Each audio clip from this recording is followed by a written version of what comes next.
მოგესალმებით, ვიწყებთ გადაცემას ძიმეკასთან. დღეს სტუმარია თბილისის მერობის კანდიდატი ნიკა მელია, როგორ ახართ? ძალიან კარგად, დიდი მადლობა მოწვევისათვის. მადლობა რომ მოხვდით. იმედია ჩემოსვით კიდევ არ დავამძიმებ. ძალიან იმპოზანტურად გამოიყურები. რა მოხდა იმ ღამეს? უკანასკნელი 1-2 თვე როდესაც გამოიყურები, ხო, ბევრისთვის იმპოზანტურად. ხო, რა მოხდა იქ რუსთაველზე? არაფერი რუსთაველზე, თუ მანამდე ლატროფეში. ლატროფეში რუსთაველი იყო გაგრძელება ლატროფესი. არაფერი მოხდა ის, რაც ალბათ სულ ხდება განსაკუთრებით ამ ქალაქში. არასასიამოვნო, მაგრამ ეხლა ბევრისთვის სასიამოვნო ფაქტად არის ეს მიჩნეული, იმიტომ რომ იმდენი უფრო მეტი მოხდა იმის შემდეგ, რაც რეალურად იქ მოხდა იმ კაფეში. სამწუხაროდ როგორც ხდება ახლა ნასვამი მდგომარეობაში ყოფილი რამდენიმე ადამიანი არ იყო ყოფილი წარსულით და შეეცადა რომ დაინახები აწყოში რაც უდი იყო წარსული. სამწუხაროდ მოხდა, მაგრამ კარგი იქნებოდა რომ არ მოხდარიყო, თუმცა სასამართლოშია ეგ საქმე? სასამართლოში არის წარგზავნილი, რომ წელს რატომ იყო არ ჩატარებულა ეს პროცესი, ანუ ხულიგნობის მუხლით ვარ მე სასამართლოში არ მხოლოდ კანდიდატი ვარ მერობის ერთ-ერთი თბილისის სამედ ხულიგანიც ვარ. ხულიგანი კანდიდატი. ხულიგანი კანდიდატი. როგორ ფიქრობ, გაიმარჯვებ? იცი რა, ყველაფერს ვაკეთებ იმისათვის, რომ ნამდვილად გავიმარჯვო, ფიქრობ, რომ ძალიან არაორდინალური არჩევნები იქნება. აი ჯერ არასოდეს არ ჩატარებულა თბილისში. ისეთი არჩევნები იქნება ბევრი ფაქტორიდან გამომდინარე. ერთი ფაქტორი ის არის, რომ უკანასკნელ 2 წელიწადში ორი არჩევნები ჩატარდა და არც ერთმა არ გაამართლა სამწუხაროდ და ვფიქრობ უფრო ცნობიერ არჩევანს, აი ცივი გონებით გააკეთებ, ძალიან ბევრი თბილისელის არჩევნო ყუთა რომ მივა და იმედი მაქვს, რომ ვიღაცის ჯინაზე ვიღაცას ხმას არ მიცემენ, როგორც ეს ტრადიციულად ხდებოდა და თავარი კონკურენტი ვინ არის? იცი თავარი კონკურენტი ხა ბანალური არ მინდა ხო ვიყო თავარი კონკურენტი ჩემი არის პრობლემები და რომ სამბობი ხოლმე რა თქმა უნდა ხა თავარი კონკურენტი არის ხელისუფლების კანდიდატი უფრო სწორედ თვითონ კოალიცია ქართული ოცნება ხა ნაკლებად ვიტყვი რომ ისი ასე ვთქვათ კანდიდატი არის თავარი კონკურენტი. რა ფიქრობ ამ კანდიდატზე? იცნობ ორჯერ შევხვდით თქონდა ერთხელ დებატებში რამდენიმე დღის წინ და მანამდე ერთ-ერთ ორგანიზებაზე ვფიქრობ, რომ არის ისეთი პატივსანი ადამიანი, ასეთ ჩავეჭირებას ტოვებს ჩემზე, ადამიანი, რომელიც ნაკლებად გააკეთებს ბოროტებას, მაგრამ ამავე დროს დარწმუნებული ვარ, რომ დამოუკიდებლობის ხარისხი სამწუხაროდ აქვს ძალიან დაბალი. ამიტომ ვფიქრობ, რომ ამ არჩევნებში მარტო იმიტომ კი არ გავიმარჯვო, რომ მე მინდა გამარჯვება. ამით ჩემი გამარჯვებით რეალურად მასაც ხელი შეუწყო, რომ მან არ გაიმარჯვოს და ამით რაღაცნაირად დავეხმარო. დამოუკიდებლობის ხარისხი როგორია? ისე ბევრი მეკითხება ამას და ვინც მიცნობს კარგად, ან ნახევრად კარგად ის დამეთანხმება განსაკუთრებით რომ ძალიან გამიჭირდება და მიჭირს ყოველთვის იმ გარემოში ყოფნა, სადაც დამოუკიდებლობის ხარისხი თუ მაღალი არ ამას, არამედ შეზღუდული ვარ. ამიტომ ვფიქრობ, რომ ეს პრობლემა ნამდვილად არ დგას ჩემს წინაშე, განსაკუთრებით მას შემდეგ, როდესაც ამ პოლიტიკურ გაერთიანებაში ხა მოვიდი მაშინ, უკანასკნელი 3 თვის უკან, როდესაც პოლიტიკურ გაერთიანებას არანაირი ხიბლი არ ქონდა ხელისუფლების და პრივილეგია და ბევრი რამ მართლაც სასიკეთო ხდება, აღარ ხდება და არასოდეს აღარ მოხდება ის რაც ხდებოდა წინა წლებში, რომ 2, 3, 4 ადამიანი მიიღებდა გადაწყვეტილებას. ანუ დედაქალაქის მერი მართლაც უნდა იყოს ის ადამიანი, ვინც იქნება აბსოლუტურად დამოუკიდებელი ერთი და დისტანცირებული ვიწრო პარტიული ინტერესებიდან. თბილისელი უნდა იყოს, ამაზე იკამათა საზოგადოება მძამბე. იკამათა, დღემდე იკამათობს, მე სხვა პრობლემას ვერ ხედავ წარმომავლობაში იმდენად რამდენადაც პრობლემას ხედავ შინაარში. აუცილებლად უნდა იცნობდეს თბილისი. აი ხა მე ხა ქუთაისში გამიშვათ, აი ხა რომ თხოვოთ და კანდიდატურა დამეყენებია ჩემი ქუთაისის მერობის ასე თქო მერის თანამდებობის დასაკავებლად. ხო მიხედავთ რომ რამდენი მეგობარი მყავს, მე ვიფიქრებდი რომ ნამდვილად გამიჭირდებოდა, იმიტომ რომ სხვა ქალაქია მიუხედავად იმისა, რომ საქართველო პატარა ქალაქია, იცით რომ რეგიონალური განსხვავება ძალიან დიდია. ამიტომ დრო ჭირდება ინტეგრირებას, დრო ჭირდება ხალხის გაცნობას, ის რომ მარტო პოლიტიკური გაერთიანების, ასე ვთქვათ, კანდიდატი ხარ, არ არის საკმარისი. რაღაცნაირად აი უნდა კონდეს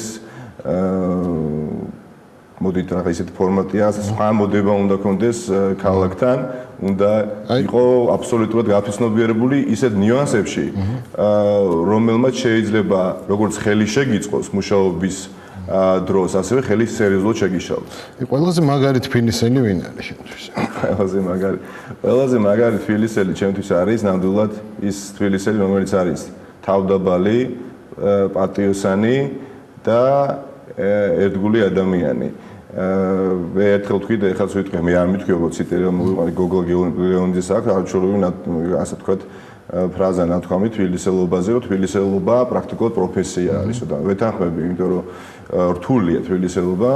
თბილისელობა გულისხმობს რა შეიძლება ძალიან ბევრი საქმე ჰქონდეს, არ იყო ხასიათს გამოხვიდეს სახლიდან და შეხვდეს ადამიანი, რომელთან შეიძლება საუბარი არც დრო კონდეს საუბრის, არც დაუშვათ ხალისი, მაგრამ აი სწორედ ამაშია თბილისელობა, რომ დაუთმოთ, თუნდაც ერთი წუთი შეხვიდე, კაი სალამი უთხრა მაღაზიის გამყიდველს, მეეზოვეს. ეს არის რთული ნამდვილად. თბილისელობა არის სწორედ აი კონკრეტულად ვინმე არ გახსენდება? აი კონკრეტულად ესე უცბად ესე არ მახსენდება, მაგრამ რა თქმა უნდა, ბევრი ძალიან ღირსეული თბილისელი ყავს, მაგრამ პრობლემაც ამაშია, რომ უკანასკნელ პერიოდში ძალიან ბევრი ესეთ ღირებულებები, ფასეულობები აღრევა მოხდა და ალბათ ძალიან ბევრი ამ კითხვაზე პასუხს ვერ გაგცემთ. ესეც პრობლემაა და მერის ასევე თავარი ძირითადი ამოცანა სწორედ ეს არის, რომ დაპირისპირებულ რაღაც ჯგუფებს შორის საზოგადოებრივ, რაც არის წლების განმავლობაში იყო და ეხაც არის, იყოს რაღაც ადამიანი, რომელიც მოაგვარებს და ნორმალურ კალაპოტში გადაიყვანს ურთიერთობებს, რაღაც ხიდი ერთგვარი. მთავარი პრობლემა რა არის დღეს თბილისში? თბილისში ძალიან ბევრი პრობლემაა. აი პირველს რას მოაგვარებ, რო გახდე მე? პირველი, თუ კი ინფრასტრუქტურული მიმართულებით ვიმუშავებთ და ვისაუბრებთ, ეს არის კომფორტი, რომელიც არ აქვს ფეხით მოსიარულე თბილისის აბსოლუტურად. ანუ ადამიანი, რომელიც ფეხით გადაადგილდება ქუჩაში, საზოგადოებრივი ტრანსპორტით, ავტობუსით, მეტროთი, ნაკლები კომფორტია და როდესაც თანამედროვე ქალაქზე ვსაუბრობთ და ამ ქალაქში ჯერ კიდევ არ არის ელემენტარული, აი თუნდაც საზოგადოებრივი სველი წერტილები, ხო? აი პრობლემა სერიოზული არ არის იმდენად კომფორტული ავტობუსები, როგორც უნდა იყოს ქალაქში, მაგრამ ეს განვითარების ის ეტაპია, რომელზეც ახლა უნდა გადავიდეთ. ეს რაც შეეხება ინფრასტრუქტურულ მიმართულებებს, ასევე პარკინგებია სერიოზული პრობლემა. ახლა აი დგას მანქანები იქ სადაც არ უნდა იდგეს. აი ლიცენზირებული ბორდელები თუ უნდა იყოს თბილისში. სამ ლიცენზირებული ბორდელები იქნებოდა, მე მგონი საზოგადოების სველი წერტილები უნდა. არა, აი იდეაში ვთქვათ, როგორც იდეაში ახლა მე სერიოზულად თუ კი თანამედროვე ევროპულ დედაქალაქზე ვსაუბრობთ, ნამდვილად არ უნდა გამოვრიცხოთ არაფერი. აი ესეთი სლოგანი არ მოგსვლია თავში, მელია მერია. მელია მერია. მომსვლიათ, კი, ნამდვილად. შენი სლოგანი რა არის? ეს ავამუშაო თბილისში. ერთად ავამუშაო თბილისში. აი ამ ერთად ავამუშაო თბილისში ზუსტად რა იდეა არის, რომ ყველა მიუხედავად ვინ ვისკენ არის. ვიღაცა ერთი პარტიისკენ არის, ვიღაცა მეორე პოლიტიკური გაერთიანებისკენ არის, ხო? მაგრამ როდესაც თბილისზე ვსაუბრობთ, აქ ეს ხო არასოდეს არ შეიძლება 50 წელიწადს რომ გავიდეს, ამ ქალაქში იცხოვრებს სხვადასხვა პოლიტიკური და შეხედულების და გემოვნების ხალხი. ამიტომ ერთად ავამუშაოთ თბილისში, ჩვენ ვცდილობთ გავაერთიანოთ ყველა პროფესიონალი, ყველა კარგი ადამიანი, ვინც რაღაცა წვლილი შეიტანს თბილისში და არა მხოლოდ რომელიღაცა მხოლოდ ერთ პოლიტიკურ გაერთიანებას, იმიტომ ეს პრობლემა იყო წინა წლებში. და მე რო გახდე მარგველაშვილის ფოტოს დაიკიდებ კაბინეტში. მარგველაშვილის ფოტოს არ დავიკიდებ. მარგველაშვილის ფოტოს არ დავიკიდებ. მის ფოტოს დაიკიდებ. არავის ფოტოს არ დავიკიდებ, ნამდვილად არავის რაღაცა აი შენ სტალინი და სააკაშვილი ხართ ერთ დღეს, ხო? 21 დეკემბერს. რითი გევხარ სტალინს და რითი სააკაშვილს? სააკაშვილს რითი ვგევარ? სააკაშვილს გევარ ალბათ გევარ იმით, რომ სიმაღლით უფრო გევარ. სტალინს რითი ვიგებარ, სტალინს ბევრი არაფრით ალბათ და იმედი არს დავამსგავსებთ. რამდენიმე გოგო მთხოვა, მე კითხა შენთვის და კითხო. მეგობარი გოგო თუ ყავს, საინტერესებთ. ეხლა ვიდრე ვსაუბრობთ, იმ კლასიკური გაგებით მეგობარი გოგო არა. და როგორი უნდა იყოს ქალი, რომ მოგეწონოს? ისი მე გარე მარტო გარეგნობას არა. ძალიან კომფორტული უნდა იყოს, აი კომფორტული ადამიანი უნდა იყოს. რა თქმა უნდა, გარეგნობას აქვს მნიშვნელობა, ხა. რა თქმა უნდა, ურიაზე არ არსებობს, მაგრამ ეს არ არის უმნიშვნელოვანესი. მნიშვნელოვანი არის ჩემთვის კომფორტული ურთიერთობაში კომპლექსები, ოდესაც არ აწუხებს ადამიანს. ურთიერთობაში ეს არის ძალიან დიდი, ასე ვთქვათ, შვება. დღეს ძალიან ბევრს რატომღაც აქვს ის განსხვავება, ოდესაც ახალი ურთიერთობა ყალიბდება, ვიღაცა ჩაკეტილი ამ ურთიერთობაში მისთვის. და არიან ხალხი, ვინც ძალიან ასე ვთქვათ, მოქნილები არიან და რაც სასიამოვნო არის ნამდვილად. აი ესეთი ხალხი მომწონს. შენ აი წინა ხელისუფლების საწინააღმდეგო მიტინგებში გაქვს მონაწილეობა მიღებული. რა საპროტესტებდი? ხო, ორჯერ მქონდა პატივი. მიმეღო მონაწილეობა, სპარტაშოვის მაშინ, ოდესაც საჯარო მოხელე ვიყავ, სამოქალაქო საჯარო მოხელე, სახელმწიფო სამსახურში მუშაობდი. ერთი იყო გირგვლიანის საკითხთან დაკავშირებით და მეორე იყო იპოდრომზე ცნობილი აქცია. მაგის გამო პრობლემა შექმნია. სპარტაშოვის მე მაშინ არ შემექმნა, თუმცა ის სამსახური, სადაც მუშაობდი, დიდი ხანი აღარ მიმუშავია, არა იმიტომ რომ ეხა ამის გამო ვიღაცამ გამოთავისუფლა. უბრალოდ მქონდა მართლა ძალიან დიდი რაღაცა კონფლიქტი ჩემ თავთან, მიუხედავად რომ განსაკუთრებით მუშაობდი სახელმწიფო სამსახურში, ბევრი რამე არ მომწონდა და დღესაც არ მომწონს. დღესაც ვამბობ იმას, შიგნით პოლიტიკურ გაერთიანებაში, რაც არ მომწონდა მაშინ და ვფიქრობ, აი რაც არ მომწონდა მაშინ, ზუსტად იმან მოიტანა ის მარცხი, რაც მოხდა 2012 წელს. რაღაც აი ზედმეტი ძალაუფლება განსაკუთრებით შინაგან საქმეთა სამინისტროს ქვედანაყოფებზე გადანაწილებული, რომელიც არანორმალური იყო, რა ნამდვილად. ეხლა რა თქმა სოულაკში იყო შემთხვევები, როდესაც ადამიანს, როდესაც გავიგებდი თუ დააკავებდნენ, ხდებოდა მაქსიმალურად ადამიანების გამონახვა, ვინც ეგრეთ წოდებულ აი კარანტინიდან სწრაფად აიყვანდნენ საკანში. ეს იყო ძალიან ცუდი, ანუ ეს იყო სიგნალი, რომ ძალიან დიდი პრობლემები იყო ჯერ კიდევ მაშინ პენიტენციარულ სისტემაში. ერთ-ერთი ეს იყო, რასაც ვაპროტესტებდი. მარიხუანას გამო თუ უნდა იჭერდნენ ადამიანებს? არავითარ შემთხვევაში. არავითარ შემთხვევაში არ უნდა იჭერდნენ, იმიტომ რომ ეხლა მარიხუანას გამო რომ იჭერ ადამიანს, მაშინ ყველა ეხლა ბარ რესტორანში უნდა შევიდეთ ამ ლოგიკით და საღამოს 12-ის ნახევარზე აი ესეთ დიდი მანქანები რო ყავს პოლიციას, გამოვიყვანთ ხოლმე და ჩავსვათ, იმიტომ რომ ეფექტი მე ვფიქრობ ალკოჰოლს უფრო ძიმი აქვს ვიდრე მარიხუანას. აი ლონდონში რო ცხოვრობდი თუ ეწეოდი იქ? თუ ეწეოდი, ნიშნავს რაღაც ის განგრძობად პროცესს, მაგრამ მომიწევია ნამდვილად. ქართული ოცნების მუშაობაზე რა აზრის? ქართული ოცნების მუშაობაზე აზრი, ძალიან გულიწდება, რომ რაღაც ის მოახდინეს, აი სიტყვას ფასი დაუკარგეს ოცნებას ეს ერთი, მე მოლოდინები გაქრა ბევრის, იმიტომ რომ ბევრი რაღაცა იყო დაპირებული და ვერაფერს ვერ გახდნენ. რატო ვერ გახდნენ? იმიტომ რომ დღემდე მათი თავარი პრობლემა არის ის, რომ ვერ გააცნობიერეს რომ ხელისუფლებაში არიან. და ეს ყოველთვის მე არ მიყვარს, იმიტომ რომ წინა არჩევნები ნაციონალურმა მოძრაობამ წააგო თავისი შეცდომებიდან გამომდინარე და არა ქართულმა მოძრაობამ მოიგო. ამიტომ აი 2 წლის თავზე თითქმის მათ არ აქვთ ეს გათვითცნობიერებული, რომ ისინი არიან ხელისუფლებაში და ძალიან უჭირთ და რაღაც შიშის სინდრომის ქვეშ მუშაობენ, რაც ახლა სახელმწიფო სამსახურში თანამდებობაზე როდესაც ხარ და მანდრაჟის ქვეშ მუშაობ, შეცდომაზე უშვებენ. ამიტომ ეს არჩევნები უნდა იყოს მათთვის სიგნალი, რომ გამოფხიზნენ. გიგი უგულავა როგორი მერი იყო? გიგი უგულავა როგორი მერი იყო და იყო მერი, რომელსაც გაცილებით მეტი შეეძლო. გაეკეთებია, ძალიან ბევრი გააკეთა, მაგრამ გაცილებით მეტის გაკეთების პოტენციალი და უნარი აქვს. გამომდინარე იქიდან რომ უკვე ვიცნობ წელიწად ნახევარია და ძალიან კარგად ვიცნობ, ჩამოიყალიბდა ურთიერთობა მეგობრული.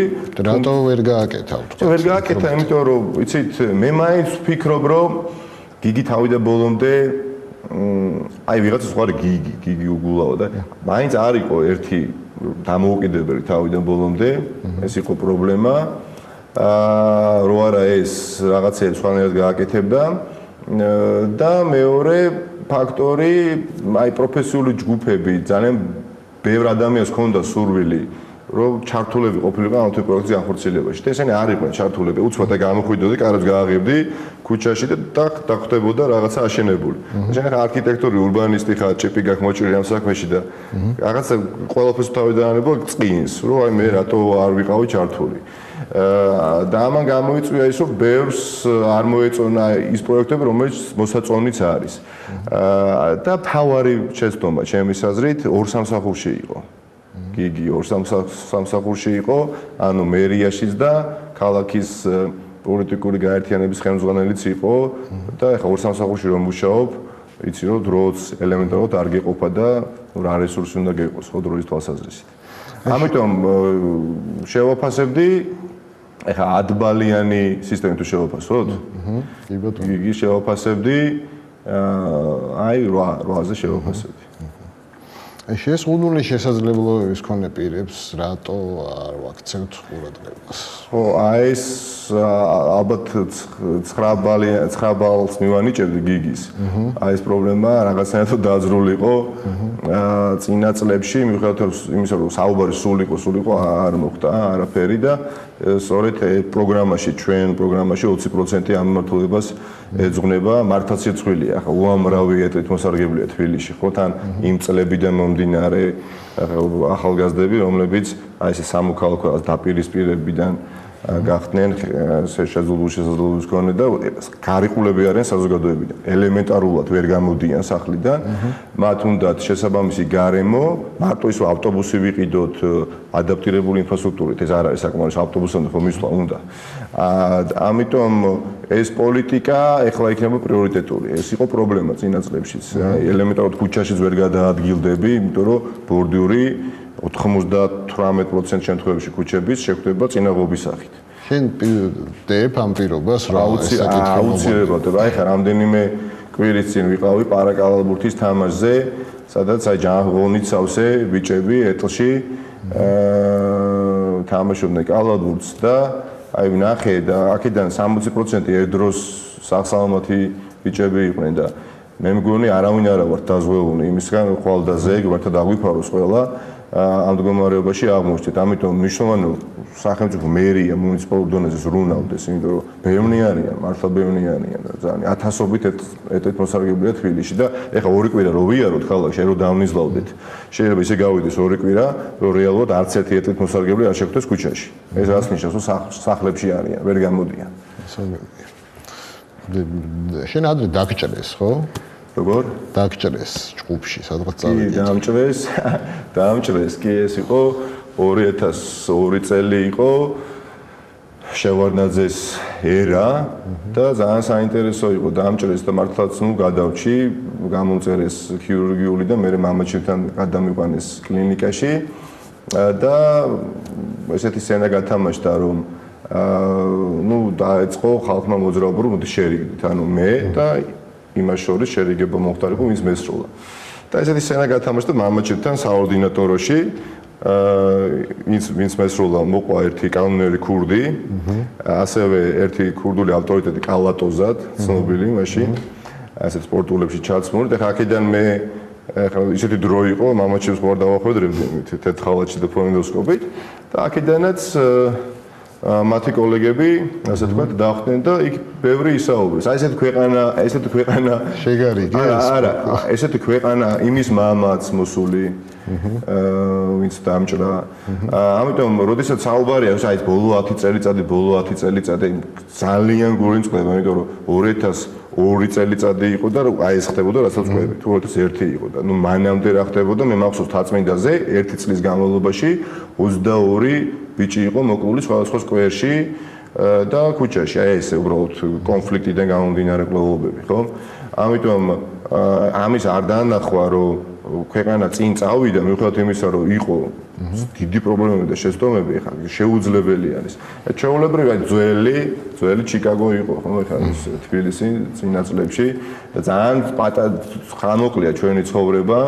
იმისათვის რომ ერთმანეთი ვჭამოთ რა ეხა ინგლისელები ძახიან ის ცხოვრება არისო ტუალეტის ქაღალდის რულონივითო რაც უფრო ცოტა რჩება მე თვითონ სწრაფად გარბისო და მართლა ესეა იმიტომ რაც უფრო ასაკში შევდივართ უფრო სწრაფად გვეჩვენება რომ გარბის დრო და ამიტომ უნდა შევეშვათ ამ ერთმანეთის ჭამას და მივხედოთ ქვეყანას რომელიც ძალიან ყველას გვიყვარს მაგრამ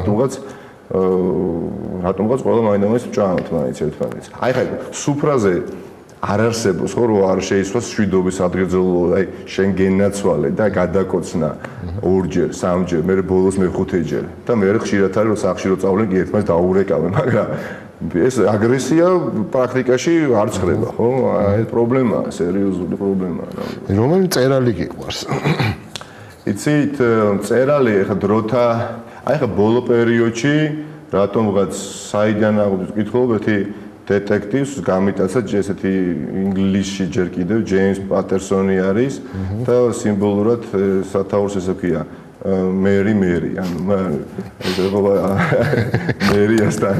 მერიასთან ასოცირდება არ ვიცი ძალიან რო გითხრათ რომ ბოლო დროს ვჩება კითხვის დრო მოგატყვილეთ იმიტომ რომ რეალურად 9 საათზე დილით რო გამოდივარ ვიანობამდე 12-მდე პირველამდე ვერ შევდივარ. პოლიტიკოსი, აი სამაგალითო პოლიტიკოსი ჩემთვის აი შთაგონებით წყაროთ იქცა ადამიანი რომელიც იყო ინგლისში და არის ეხაც მოქმედი პოლიტიკოსი დევიდ ბლანკეტი რომელიც რა განასხვავებს სხვა პოლიტიკოსებისგან ერთი რომ არის არაჩვეულებრივი ორატორი მეორე ის რომ არის დაბადებიდან უსინათლო და მე როდესაც ინგლისში მომიწია სწავლა ამ ადამიანს თავიდან პირველად ხშირად ხედავ ტელევიზორში ასეთი ძაღთან ერთად აი გიდის როლს რო ასრულებს და მივხვდი მალე რომ ეს არის ადამიანი უსინათლო და მაგ დროს როდესაც ეს ადამიანი ტელევიზორში ხშირად ჩნდებოდა ეს ადამიანი იკავებდა შინაგან საქმეთა მინისტრის თანამდებობას ეწამოდგეთ დაბადებიდან უსინათლო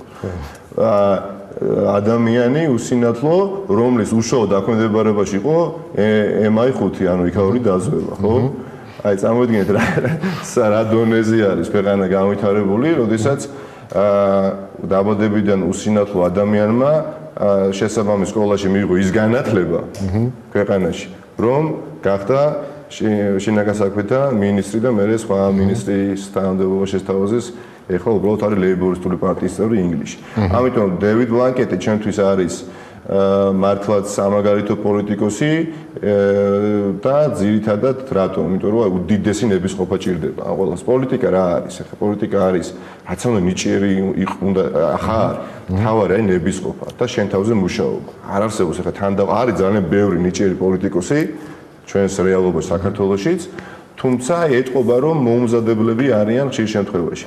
და არ მუშაობენ. აი სპორტსმენი რომელი გიყვარს? სპორტი აი ჩემი აქილევსის ქუსლი. ყველაზე მეტად პოლიტიკოსებზე გაცილებით მეტად სპორტსმენები მიყვარს და გამორჩეულად აი რომელი სპორტის სახეობაში მაგათი აი მთლიანად ვინ არის სპორტის მეფე? აი ჩემთვის სპორტის თანამედროვე ასე ვთქვათ მოცემულ დროში ეს არის ზიდანი, ზიზუ, მართლაც იმიტომ რომ ძალიან მაგარი ფეხბურთელია. აი როგორც ბულდოზერი ისე მუშაობდა ამ მოედანზე და ჰქონდა ელასტიური არჩეულებული ტექნიკა, ხო? და ზოგადად თუ საბჭოთა სპორტს ავიღებთ, აი საოცარი ადამიანი და გეცოდინებათ, ვიცი რომ მოყვარული ხარ თქვენს სპორტის, ესეთი სპორტსმენი იყო სევალოდ ბაბროვი. და რითი იყო განსხვავებული ეს ადამიანი? იყო ჯერ ფეხბურთელი იყო, საბჭოთა კავშირის ჩემპიონი გახდა და მერე გადავიდა ოლიმპიადაზე ზაფხულის მიიღო მონაწილეობა. მერე გადავიდა სხვა სპორტის სახეობაში, ჰოკეიში და იქ უფრო მეტ წარმატებას მიაღწია, ზამთრის ოლიმპიადა მოიგო და სამჯერ მგონი მსოფლიო ჩემპიონატი. ანუ არაჩვეულებრივი და ხო, თავარი ის იყო, რომ ჰოკეის გუნდმა 50 წელს მე მგონი განიცადა ეს რა ქვია ავიაკატასტროფა და ეს გადარჩევით რომ არ იყო წასული და აი ყველაფერი ეს ადამიანს უნიკალურს ხდის. თანამედროვე არის ზიდანი ნამდვილად და ბევრი რომელი ერთი გითხრათ. აი რომელი ფეხბურთელი არ გიყვარს? რომელი არ მიყვარს? აი ძალიან არ მიყვარდა მატეუსი. მატეუსი არ მიყვარდა, მაგრამ თავისი ხასიათზე გამომდინარე, თუმცა პატივცემდი როგორც ფეხბურთელს. როგორც ფეხბურთელს პატივცემდი. მაგას კითხეს თუ არ ვსდები კლინსმანზე კითხეს, არა მატეუსზე კითხეს კლინსმანს, თუ რა ავტობიოგრაფიული წიგნი დაწერეს. და აი რას ვიქობ ამაზე და ესეთი ჟანრი იყო, რომ დაწერდნენ, კითხვა, პასუხი, გადაფურცავდი და რას ვიქობ კლინსმანზე. ხო, კლინსმანზე რას ვფიქრობ და მეორე ფურცელზე კითხვა, პასუხი რომ უნდა ყოფილიყო არაფერი, ანუ თავისუფალი ფურცელი რეალურად. არის ხასიათი, იცით, სპორტი ისეთი სახეობა, სადაც უნდა გამოავლინო შენი ჟინი, ნებისყოფა, მაგრამ არ უნდა იყო უზრდელი. მატეუსი იყო უზრდელი ფეხბურთელი. უცნაურ ადგილას ან უცნაურ სიტუაციაში თუ ქონია სექსი? კი, მქონია. სად? დაუცებელია წინა საარჩევნო კამპანიაში ვარ და რა კონკრეტულად ხა? ყველა დროის მის თბილისი ყველა დროის მის თბილისი გარეგნობით. არა რეალურად მის თბილისი? არა, აი თბილისელი ქალბატონები, რო გადახედო, ვინც იყვენ, ვინც ახლა არიან, გარეგნობით მის თბილის ვის მიცემდი. აი ახლა?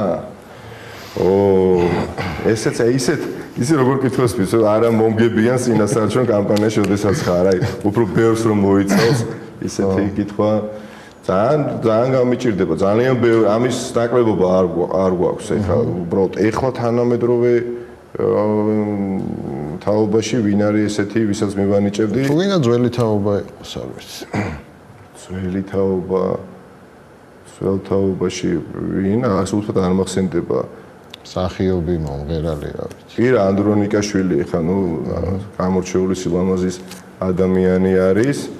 რა თქმა უნდა, აბსოლუტურად განსხვავებული არის. ძალიან ბევრი საგან და ალბათ მაგას ეხლა ძველი თაობიდან. ძალიან დიდი მადლობა. არჩევნებს ან მომაგებიებს ეს გადაცემა ან გაშენებს ან პირველ ტურიდანვე გამოგვარდები მე მგონი. არ მატება. დიდი მადლობა.